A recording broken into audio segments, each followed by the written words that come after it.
First, let's talk about this deal. Obviously, it hasn't moved onto the Senate floor, hasn't been voted on in the House.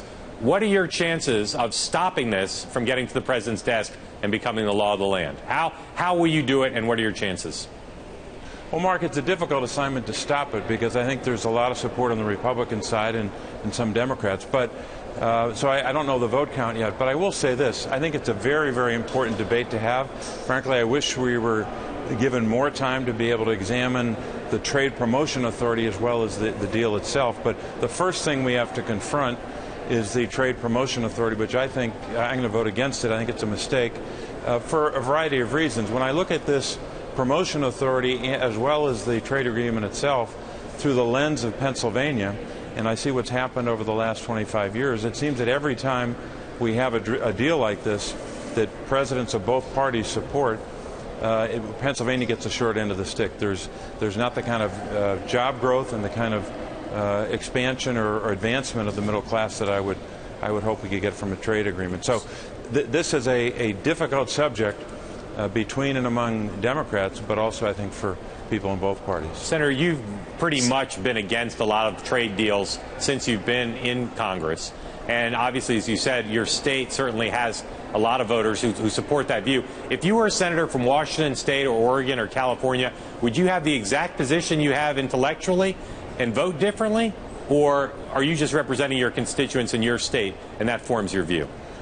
Well, I think it's a combination, Mark. There's no question that I represent Pennsylvania first, and I've got to fight for our jobs and make sure that we have strategies in place that leads to the kind of wage growth, which is, I think, the biggest economic challenge we face. You look at all the data shows that wages haven't grown barely at all over the last 40 years. So, and I think I also look at it just from the data, setting aside the concerns of Pennsylvanians and jobs. The data indicates over time that we haven't benefited, certainly in the ways that were promised from NAFTA going forward. But there are a lot of people who disagree with me. But we have a good debate today. We're going through a process in the Finance Committee on the Promotion Authority, and that's the first part of the debate. Senator, one of the people who disagrees with you is President Barack Obama, who you helped elect, who won Pennsylvania twice, who cares a lot about wage growth and cares a lot about the same economic issues that you care about. He disagrees with you pretty strongly. What is it that the president is not seeing that you're seeing? Does he just not get it? Are you saying that he's just that somehow he's just out to lunch on this issue?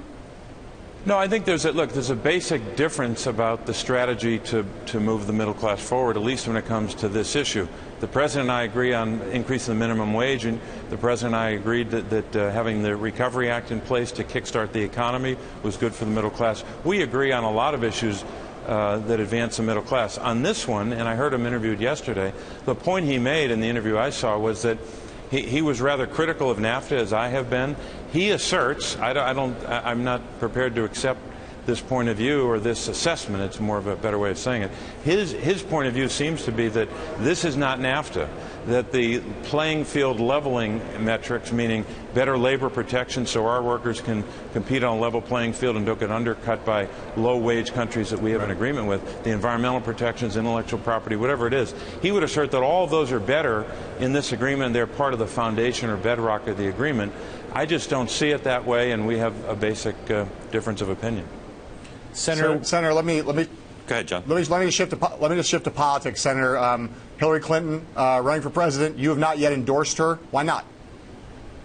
Well, it's early, and I think you'll be learning some things about that rather shortly. But it's early in the process. I think she's running a very good campaign on a number of fronts. Number one is I think the issues she's addressing, especially the wage issue, which I talked about before, she's been focused on that, whether it's wages or whether it's growing the middle class. And I also think her approach in the campaign, talking to people in smaller settings and actually doing something that some of us candidates don't do enough of, which is listen, is a very effective way to talk to people instead of just having kind of the usual campaign metrics or activities around you. So I think she's running a very strong campaign. I think she's going to be the nominee of our party, and I think she's going to be elected. Senator, you said you will hear something about that soon. Soon is now. You're about to endorse Hillary Clinton, aren't you? You know what, Mark? I think you and John have been so effective at getting information for a book that I think on this one we're just going to have to wait a little longer. All right, I'm going to ask you, I'm going to throw out some names. You tell me if this person is qualified today to be Commander-in-Chief and President of the United States. Bernie Sanders, yes or no? Sure. Martin O'Malley? Yes. Jim Webb? Yep. Governor Chafee? What's that? Governor Chafee, former governor of Vermont, of Rhode Island. Sure. Sure, all four of them are qualified. How about your friend from Scranton, Joe Biden? How are you going to look him in the eye and say, Mr. Vice President, I'm endorsing somebody else, even though you've made it clear you might want to run for president? Well, you know, Mark, we don't know who's going to be running. We know that there's one candidate running for sure, and that's Hillary Clinton. And that's the question before, not just before me, but I think before anyone who's making a determination about whom they'll support. Should we have a president from Scranton? I would love to have that. That would be wonderful. All right, so you're basically for Biden, is what you're saying. No, just kidding. Senator, just tell us what you think will if you're able to stop this trade pact from going through, just tell us what it will take. I didn't hear that. What would it take? What would the circumstances have to be to stop it?